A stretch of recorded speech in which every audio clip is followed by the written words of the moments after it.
Evening, welcome to దిక్సూచి. విదేశాల్లో MBBS చదివితే మన దేశంలో గుర్తింపు ఉందా? ఇక్కడ ప్రాక్టీస్ చేసుకోవచ్చా? అక్కడ చదివి వస్తే ఇక్కడ పీజీ చదవడానికి అర్హులేనా?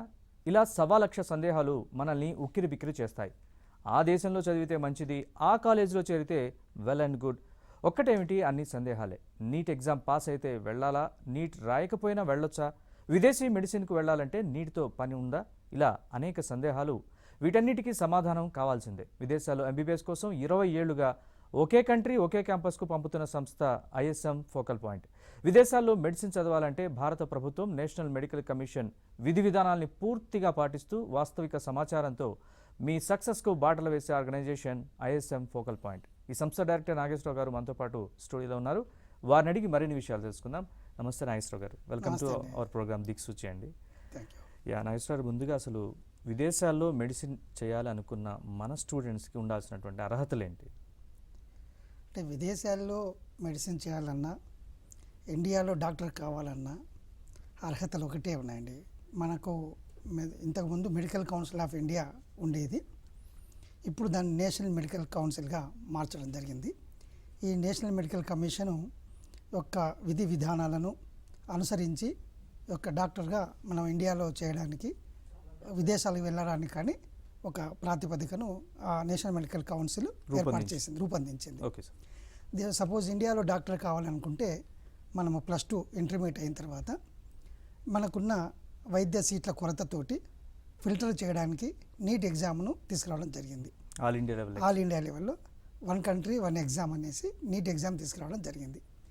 ఈ నీట్ ఎగ్జామ్లో ఎవరైతే కాంపిటీషన్ వచ్చిన వాళ్ళు, ర్యాంకర్స్ వచ్చిన వాళ్ళు, 550 అబోవ్ మార్కులు వచ్చిన వాళ్ళు ఖచ్చితంగా ఫ్రీ సీట్ తీసుకోవడానికి అవకాశం ఉందని అందరికీ తెలుసు.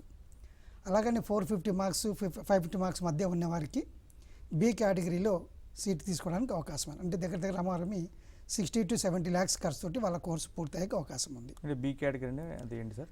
అంటే బీసీ మనకు 11 lakhs to 12 lakhs మనకు తెలంగాణలో ఉంది. పేమెంట్ సీట్ అనమాట. పేమెంట్ సీట్ అంటారు దాన్ని, ఫ్రీ సీట్ కాదు, పేమెంట్ సీట్ అంటారు. సో బిలో 350 మార్క్స్ వచ్చిన వాళ్ళకైతే ఇంకా ఇండియాలో రావడానికి అయితే అవకాశం లేదు. ఇంకా వీళ్ళకు ఈ అవకాశం రాని వాళ్ళందరూ కూడా మనం లక్ష్యం సాధించాలంటే ఏం చేయాలి అని ఆలోచించడానికి మిగతా మార్గాలు వెతుక్కుంటారు. అటువంటి వాటిల్లో ఆప్షన్స్ మార్చుకొని మెడికల్ కాకుండా బీఫార్మసీ వాటికి వెళ్ళడానికి కొందరు మంది అడ్జస్ట్ అవుతారు.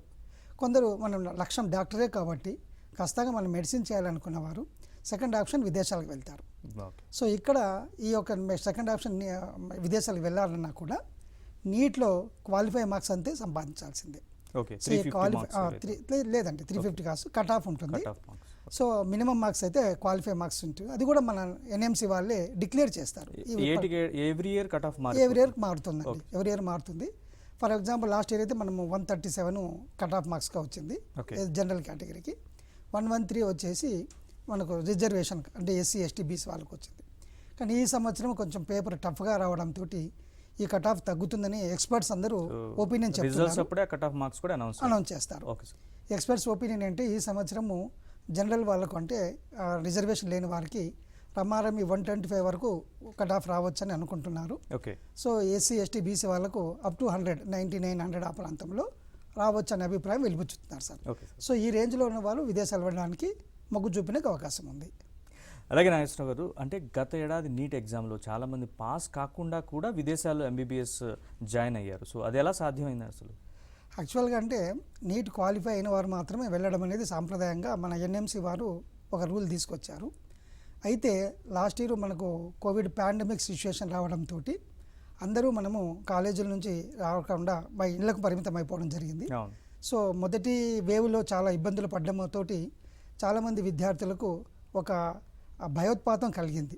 సో మనము ఎగ్జామినేషన్కి వెళ్తే ఎలాంటి సిచ్యువేషన్ ఫేస్ కావాల్సి వస్తుందని తల్లిదండ్రులు కూడా భయపడడం జరిగింది.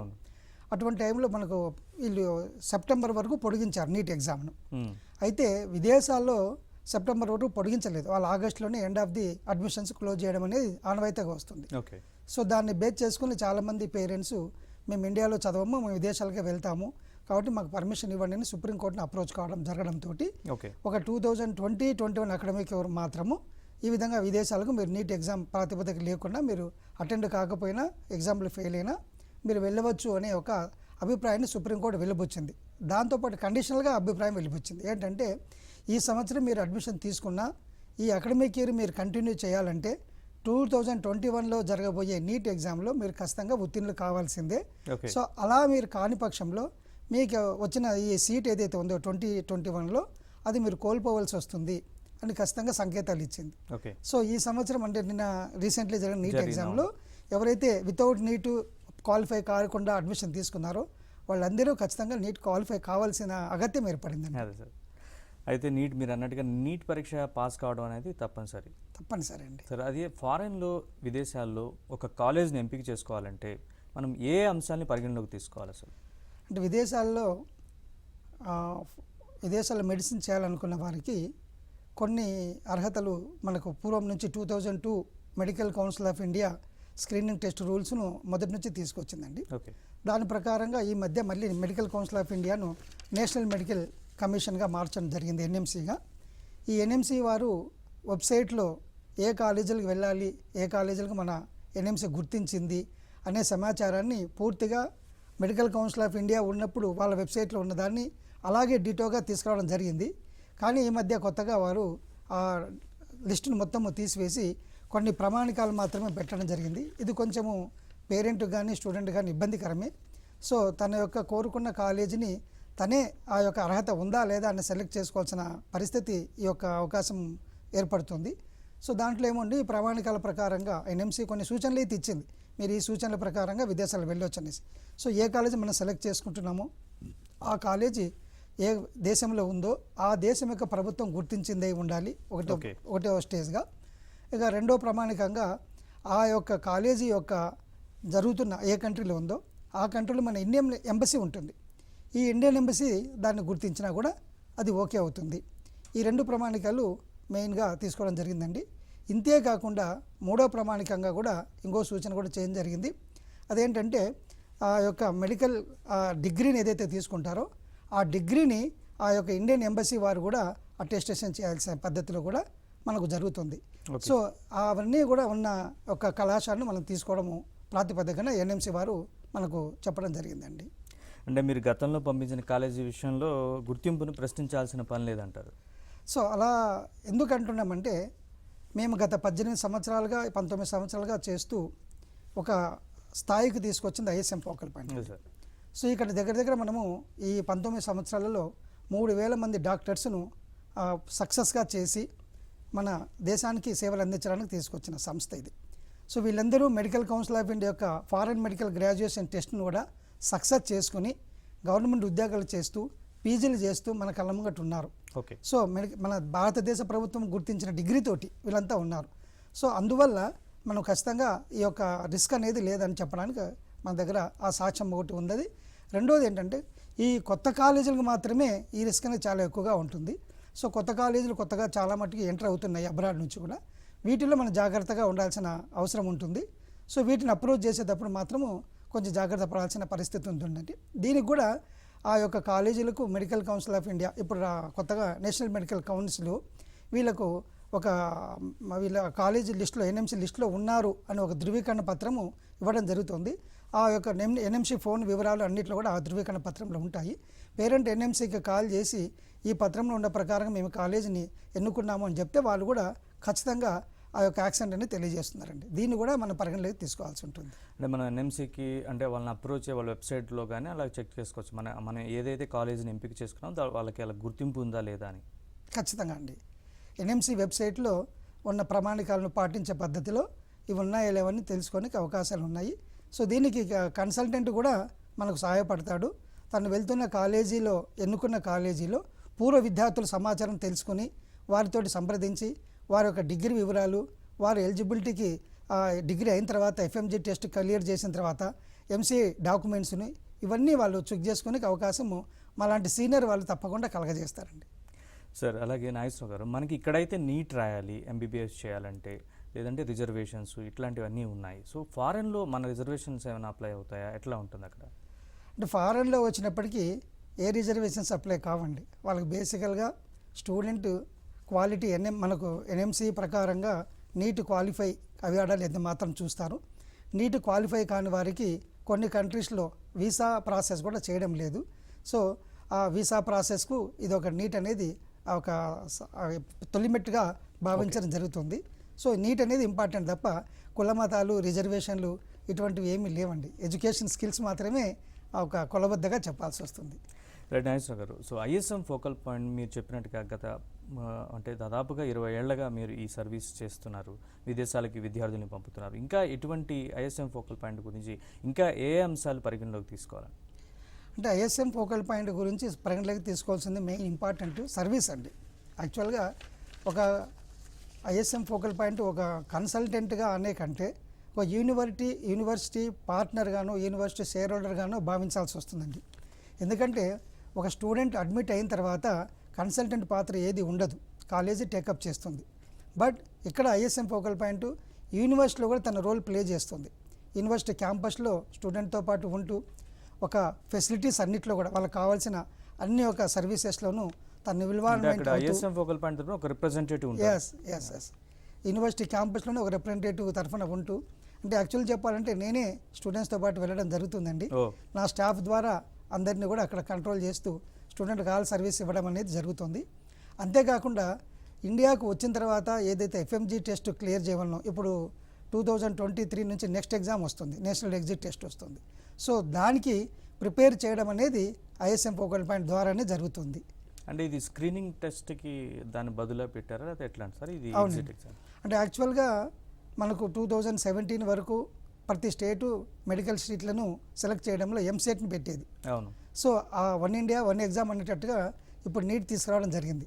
సో ఎందుకు తీసుకొచ్చారంటే మనకు విదేశాలకు వెళ్తున్న విద్యార్థులు ఒక స్టాండర్డ్ ఆఫ్ స్టూడెంట్స్ వెళ్తే, క్వాలిటీ ఆఫ్ స్టూడెంట్స్ కింద వెళ్తే క్వాలిటీ రిజల్ట్ తీసుకొస్తారు, మంచి డాక్టర్స్ వస్తారు అనే అభిప్రాయంతో ఒక బేసికల్గా నీట్ను క్వాలిఫైగా పెట్టడం జరిగిందండి. అంటే నీట్ పాస్ అయిన విద్యార్థి నేను నీట్ క్వాలిఫై అయ్యాను కాబట్టి రేపు ఎంసీఏ ఎగ్జామ్ను కూడా నేను పాస్ అవుతాను అనే ఒక కాన్ఫిడెన్స్ తోటి అతను ఎంట్రీ స్టెప్ వేయడానికి ఇది ఒక బూస్టప్ అవుతుంది. అది మెయిన్ ఇంపార్టెంట్. సో ఇంతకుముందు అలాంటిది లేదు. ఇప్పుడు నెక్స్ట్ ఎగ్జామ్ ఎందుకు తీసుకొచ్చారంటే మనం విదేశాలకు వెళ్ళి వచ్చిన స్టూడెంట్స్ను ఒక స్టాండర్డ్ డాక్టర్గా తీసుకురావడానికి, అతను పరిగణలోకి తీసుకోవడానికి ఖచ్చితంగా ఒక ఎంసెట్ ఎగ్జామ్, అది ఎఫ్ఎంజీ ఎగ్జామ్ పెట్టారు, ఫారెన్ మెడికల్ గ్రాడ్యుయేషన్ టెస్ట్ పెట్టారు. సో అదే ఇండియాలో చూస్తే అటువంటి ఎగ్జామ్ ఏమీ లేదు.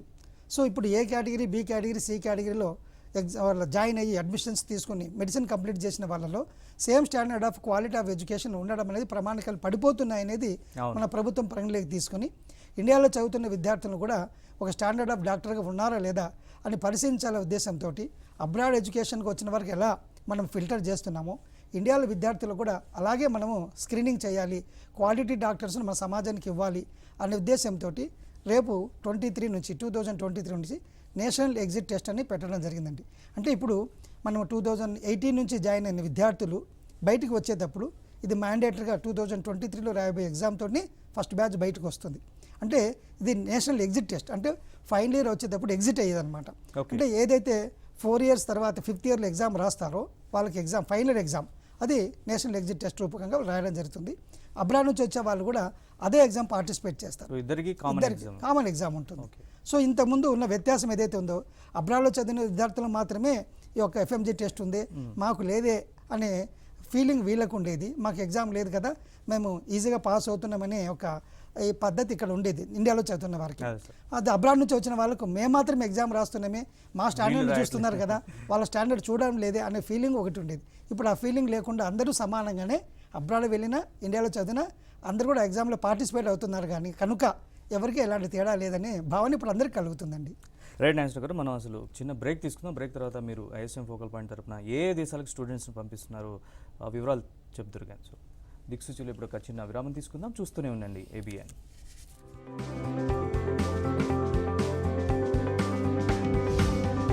Welcome back. విదేశాల్లో ఎంబీబీఎస్ గురించి ISM focal point director Nageswararao గారిని అడిగి మనం వివరాలు తెలుసుకున్నాం. నాగేశ్వరరావు గారు, సో మీరు ఐఎస్ఎం ఫోకల్ పాయింట్ తరపున ఏ దేశాలకి విద్యార్థులను పంపిస్తున్నారు? యాక్చువల్గా మేము 2003 నుంచి కూడా ఒకే కంట్రీకి పంపించడానికి కారణం ఏంటంటే మధ్యతరగతి కుటుంబాలకు అందుబాటులో ఫీ స్ట్రక్చర్ ఉండడమే కాకుండా యూనివర్సిటీ సహకారంతో మనము స్టూడెంట్ తోటి కూడా 5 years జర్నీ చేస్తూ ఈ యొక్క సక్సెస్ తీసుకురావాలనే ఉద్దేశంతో మనము కిర్గిస్తాన్లోని ISM IUK international school of medicine, international university of Kyrgyzstan చేయడం జరుగుతుందండి. సో ఇక్కడ మెయిన్ ఫోకస్ ఏంటంటే ఈ కాలేజీ కొన్ని ప్రత్యేకతలు ఉన్నాయి. అవి ఏంటంటే ఈ 5 years కోర్సు కలిగిన మొట్టమొదటి కాలేజీ. అంటే మిగతా రష్యన్ కంట్రీస్ అన్నీ అనుకోండి 6 years ప్యాటర్న్ను ఫాలో అవుతాయి. సో ఇది మొట్టమొదటిసారిగా 5 years ప్యాటర్న్ తోటి ఎంట్రీ అయిన కాలేజీ. బికాజ్ ఎందుకంటే ఇంటర్న్షిప్ మ్యాండేటరీగా ఇండియాలో చేయాల్సిన పరిస్థితి మనకు ఎఫ్ఎండిజి టెస్ట్ కలిగించింది. సో మనం అబ్రాడ్లో ఇంటర్న్షిప్ చేసినా మనం మళ్ళీ ఇండియాలో కూడా ఇంటర్న్షిప్ చేయాలి. కాబట్టి అది 2 times చేసి ఆర్థికంగా ఒక విద్యార్థి పేరెంట్ మీద భారం తగ్గించాలి, విద్యార్థి ఒక వయసులో కూడా ఒక సంవత్సరం ఆదా అవుతున్న ఉద్దేశంతో మనం 5 years కోర్సును కిర్గిస్తాన్ గవర్నమెంట్ యొక్క permission, medical council of India permission తోటి మనం డిగ్రీ ఇవ్వడం జరుగుతుంది. ఆ degree is validity for FMG test జరుగుతుంది. సో అలాగని ఇప్పటికి 14 బ్యాచ్లు మనం ఐఎస్ఎం నుంచి వచ్చిన బ్యాచ్లు కంప్లీట్ చేసుకున్నారు. 3,000 మంది డాక్టర్స్ మన ఇక్కడ స్థిరస్థాయిగా వాళ్ళ సేవలు అందిస్తున్నారు. ఎంతోమందికి మనం మార్గదర్శకంగా ఉన్నాము. దీనికంతా కూడా ఆ యూనివర్సిటీ సహకారంతో మనం చేయడం జరుగుతుంది. అక్కడ ముఖ్యంగా లోకల్ స్టూడెంట్స్కి మనకు అడ్మిషన్ ఇవ్వడం జరగడం లేదు. ఎందుకంటే లోకల్ స్టూడెంట్స్ అందరూ రష్యన్ లాంగ్వేజ్లోనే, మాతృభాషలోనే వాళ్ళు ఎడ్యుకేషన్ తీసుకుంటారు. సో ఇక్కడ రష్యన్ లాంగ్వేజ్ నేర్చుకోవడం కానీ ఆ యొక్క ప్యాటర్న్ కానీ లేదు కాబట్టి ఆ స్టూడెంట్స్ ఎవరు ఇక్కడ జాయిన్ కావరు. సో ఓన్లీ ఫారినర్స్ అద్దట్టు ఇండియన్ మేనేజ్మెంట్లో నడుస్తుంది కాబట్టి ఇండియన్స్ 95% ఉండడం జరుగుతుంది. కాబట్టి కంప్లీట్గా మనము ఈ నెక్స్ట్ ఎగ్జాము ఎప్పుడైతే ఎంటర్ అవుతుందో ఎక్కువ మంది స్టూడెంట్స్ నెక్స్ట్ ఎగ్జామ్లో పార్టిసిపేట్ చేయాలంటే ఖచ్చితంగా వాళ్ళకు ఇండియన్ సిలబస్ మొత్తం ఉండాలి అనే ఉద్దేశంతో కంప్లీట్గా మన 19 సబ్జెక్ట్స్ అనేది బేసిక్గా తీసుకొని ఈ 19 సబ్జెక్ట్స్ను సిలబస్లో తీసుకురావడం జరిగింది. అది సార్, దానివల్ల మనము సక్సెస్కి ఎక్కువ ప్రిఫరెన్స్ రావడం జరుగుతుందండి. అంతేకాకుండా ఫ్యాకల్టీని కూడా, ఇండియన్ ఫ్యాకల్టీని ప్రమోట్ చేయడం జరిగింది. ఈ ఎగ్జామ్ గురించి కూడా మొదటి సంవత్సరం నుంచి కూడా మనం క్యాంపస్లో కోచింగ్ కూడా ఇవ్వడం జరుగుతుంది. ఇవన్నిటితో పాటు ఎడ్యుకేషన్ ఎంత ఇంపార్టెంటో ప్రాక్టికల్స్ కూడా అంతే ఇంపార్టెంట్ అనే ఉద్దేశంతో వేదాంత హాస్పిటల్ని మనము సపరేట్గా మన కాలేజీకి ఓన్ హాస్పిటల్ని మనము తీసుకురావడం జరిగింది. ఈ హాస్పిటల్లో కూడా ఇండియన్ డాక్టర్స్ తోటి ప్రాక్టికల్స్ చేయడం జరుగుతుందండి. ఓకే సార్, అయితే సార్ ఇది మోర్ ప్రాక్టికల్ ఎంబీబీఎస్ అంటే మనకి ఏంటంటే సరిపడా రోగులు ఉండాలి, సరిపడా ఫ్యాకల్టీ ఉండాలి. సో ఎట్లా ఉంటుంది సార్ ఈ రేషియో ఎట్లా ఉంటుంది? అంటే టీచర్ స్టూడెంట్ రేషియో కానీ పేషెంట్ డాక్టర్ రేషియో కానీ ఎట్లా ఉంటుంది సార్? ఖచ్చితంగానండి. ఎడ్యుకేషను గ్రాస్పింగ్ కావాలంటే స్టూడెంట్ స్టడీ ఎన్విరాన్మెంట్ ఉండాలి. ఈ స్టడీ ఎన్విరాన్మెంట్ ఉండాలంటే రేషియో చాలా ఎంత పరిమితంగా ఉంటే అంత స్టూడెంట్కు ప్రొఫెసర్కు ఒక కనెక్టివిటీ ఎక్కువగా ఉంటుందనే ఉద్దేశంతో ఈ యొక్క ఐఎస్ఎం ఐయూకేలో ఓన్లీ 12 members క్లాస్ రూమ్కి ఉంటారు. 12 మందికి మాత్రమే ఒక క్లాస్ జరుగుతుంది. అందువల్ల ప్రొఫెసర్కు చాలా మినిమం సంఖ్య ఉంది కాబట్టి ప్రతి స్టూడెంట్ మీద తను కాన్సన్ట్రేట్ చేయగలడానికి అవకాశం కలుగుతుంది. స్టూడెంట్ కూడా తను ఎలాంటి వ్యాపకాలు లేకుండా క్లాసులో ఇన్వాల్వ్ అయ్యే పరిస్థితి మినిమం స్ట్రెంగ్త్ ఉండడం వల్ల కలుగుతుంది. అది మెయిన్ ఫోకస్ అవుతుంది. అక్కడ ప్రొఫెసర్స్ కూడా లాంగ్వేజ్ బ్యారియర్స్ లేవు. సేమ్ ఇండియన్ ఫ్యాకల్టీతోనే మన క్లాస్ రూమ్లో టీచింగ్ చెప్పడం జరుగుతుంది. సో అది మెయిన్ ఫ్యాక్ట్ అవుతుంది. సో స్టూడెంట్కు తన ఇండియాలో ఉన్న ఫీలింగే తన క్లాస్లో ఉన్నా ఎక్కడ ఉన్నా ఇండియాలో ఉన్న మన ఫీలింగ్ కలుగుతుంది. ఈ క్యాంపస్ మొత్తంలో చూస్తే ఒక మినీ హైదరాబాద్లో ఉన్నట్టుగా ఫీల్ అవుతారు తప్ప ఎలాంటి మన విదేశంలో వచ్చినట్టు ఫీల్ కానే అవకాశమే లేదు. అది మెయిన్ ఫోకస్ అనుకుంటుంది. సో ఇక్కడ ప్రాక్టికల్స్ విషయానికి వచ్చినప్పుడు మీరు అడిగారు. సో ప్రాక్టికల్స్ విషయానికి వచ్చినప్పుడు పేషెంట్స్ అనేవారు ఆ కంట్రీ వాళ్ళే ఉంటారు. ఏ కంట్రీలో వెళ్ళినా ఆ కంట్రీ వాళ్ళు ఉంటారు. సో అది మనకు కొద్దిగా కొన్ని కాలేజెస్కు అది మైనస్ పాయింట్ అవుతుంది. బట్ మనకు మాత్రం అలాంటి మైనస్ పాయింట్ లేదు. ఎందుకంటే మనము ఇస్తున్న వేదాంత హాస్పిటల్లో మన సంఖ్య చాలా ఎక్కువ ఉంది. ఇండియన్స్ చాలామంది వస్తారు. అక్కడ కిర్గిస్తాన్లో సెటిల్ అయిన వారు మన స్టూడెంట్స్, ఇతర కాలేజెస్లో ఉన్న ఇండియన్ స్టూడెంట్స్, వీళ్ళందరూ ఫ్లోటింగ్ ఎక్కువగా ఉంటుంది.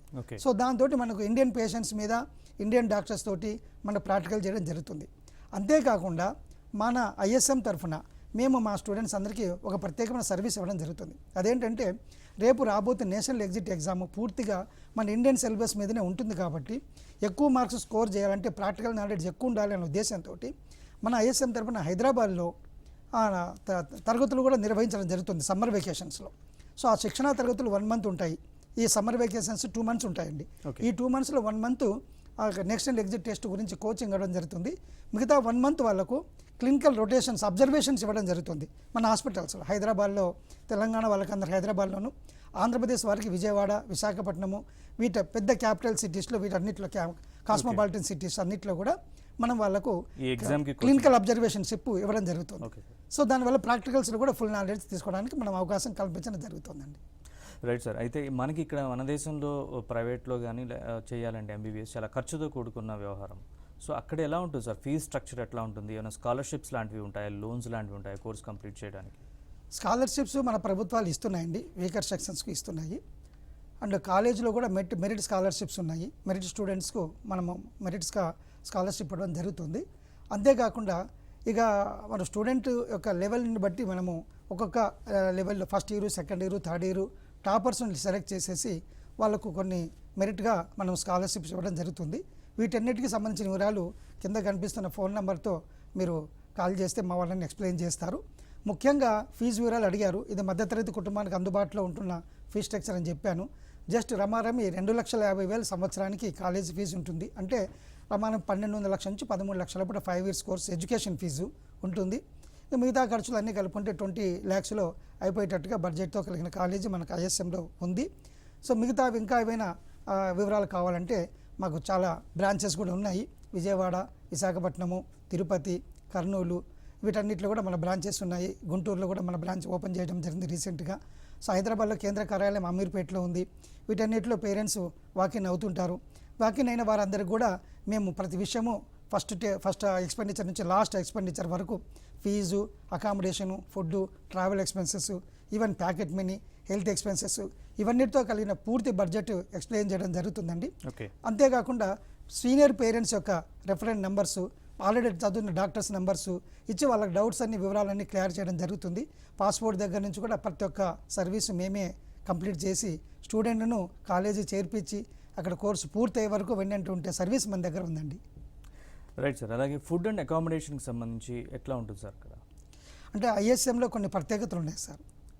సో ఏంటంటే మన ఐఎస్ఎం ఫోకల్ పాయింట్ ద్వారా మేము తీసుకున్న కొన్ని రిఫార్మ్స్ ద్వారా యూనివర్సిటీ మేనేజ్మెంట్ సహకారంతో అమ్మాయిలకు మన భారతీయ సంప్రదాయ ప్రకారంగా ప్రత్యేక వసతి కలిగిన హాస్టల్స్ని మనం మెయింటైన్ చేయడం జరుగుతుంది. అది first point.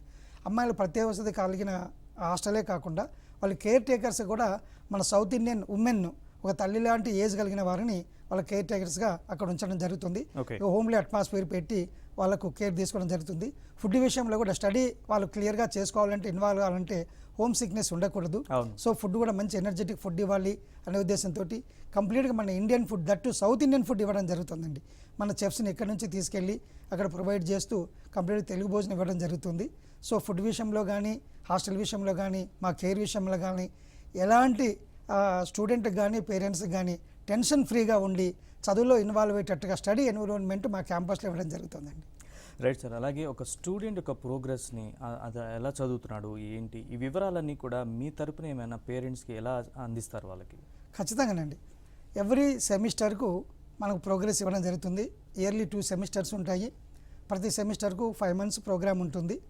First month, every month కూడా వీళ్ళకి మంత్లీ ఎగ్జామ్స్ ఉంటాయి. ఈ మంత్లీ ఎగ్జామ్స్ రిపోర్ట్స్ అనాలిసిస్ అన్నీ తీసుకొని ఎండ్ ఆఫ్ ది సెమిస్టర్లో స్టూడెంట్ యొక్క ప్రోగ్రెస్, వాళ్ళ క్లాస్ అటెండెన్సు ఇవన్నీ కూడా మన పేరెంట్స్కి ఇవ్వడం జరుగుతుంది. సో అంటే అనాలిసిస్ ప్రకారంగా స్టూడెంట్ లెవెల్ ఏంటి, ఫస్ట్ ఇయర్ ఎండింగ్ వరకే ఇతను ఖచ్చితంగా అన్ని సెమిస్టర్స్ క్లియర్ చేయగలుగుతాడు అనే ఒక కాన్ఫిడెన్స్ పేరెంట్స్కి జరుగుతుంది. స్టూడెంట్ కూడా ఇవ్వడం జరుగుతుందండి. ఎక్కడ కూడా కాంప్రమైజ్ లేదు. స్టూడెంట్ అనాలిసిస్ 100% ఇవ్వడం జరుగుతుందండి. Right sir. అలాగే మిగతా కన్సల్టెన్సీలతో పోలిస్తే ఐఎస్ఎం యొక్క ప్రత్యేకతలు అండి, మిగతా ఐఎస్ఎం తరపున మీరు తల్లిదండ్రులకు ఎలాంటి భరోసా ఇస్తారు? ఇది గుడ్ క్వశ్చన్ అండి.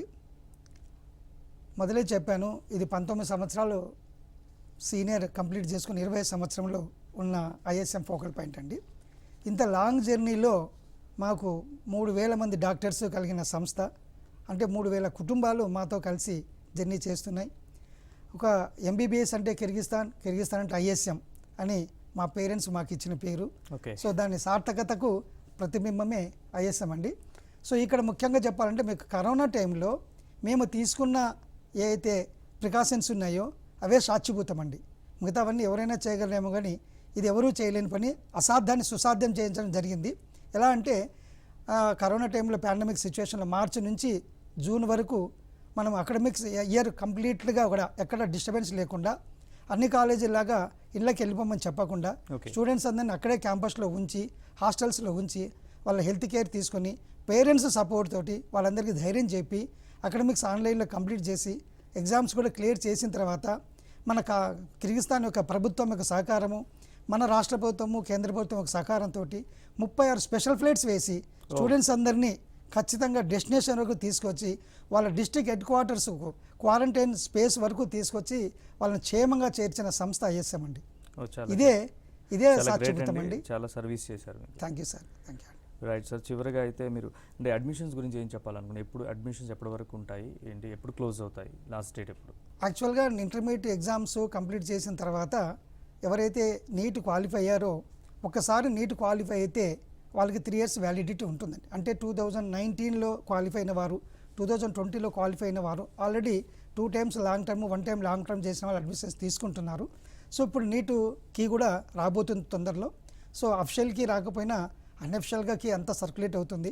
ప్రతి స్టూడెంట్ కూడా తను ఎన్ని స్కోర్ చేయగలడు అనే విషయాల్ని తను ఆకలింపు చేసుకున్నారు కాబట్టి పేరెంట్స్ కూడా కొంచెం వాకింగ్స్ కూడా వస్తున్నాయి, అడ్మిషన్స్ కూడా తీసుకుంటున్నారు. సో యాక్చువల్గా మనకు నీట్ రిజల్ట్స్ వచ్చిన తర్వాత ఒక 15-20 days వరకు మా అడ్మిషన్స్ కంటిన్యూ అవుతాయండి. సో మాకున్న 150 సీట్ల పరిమితి మాత్రమే ఉంటుంది. 150 సీట్లు అయిపోయిన వెంటనే మేము ఐఎస్ఎంకు క్లోజ్ చేయడం జరుగుతుంది. సో అందుకే మేము ఏం చెప్తున్నామంటే ఒక సీట్ రిజర్వ్ చేసుకోమని అందరికీ విన్నవిస్తున్నాము. మా బ్రాంచెస్ వాళ్ళ ద్వారా కూడా ఇదే మెసేజ్ పంపిస్తున్నాము. మీకు కావాల్సిన ఇన్ఫర్మేషన్ అంతా ఇవ్వడం జరుగుతుంది. సీనియర్ పేరెంట్స్ రెఫరెన్స్ ఇవ్వడం జరుగుతుంది.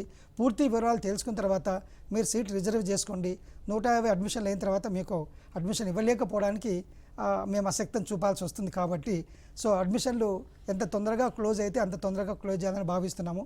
నవంబరు ఎండింగ్ వరకు అకాడమిక్ ఇయర్ స్టార్ట్ అయ్యే అవకాశం ఉంది. కాబట్టి ఒక సీనియర్ మోస్ట్ కన్సల్టెంట్గా నేను చెప్పబోతుంది ఏంటంటే మంచి కన్సల్టెంట్ అనుకోండి, సర్వీస్ ఓరియంటెడ్గా ఉన్న వాళ్ళను, కాలేజీ ఎడ్యుకేషన్లో ఎంత ఇంపార్టెంటో సర్వీస్ కూడా అంతే ఇంపార్టెంట్. పూర్తిగా రక్షణ, భద్రత, నేనున్నాను అనే భరోసా ఇచ్చే కన్సల్టెంట్ ఎన్నుకోండి.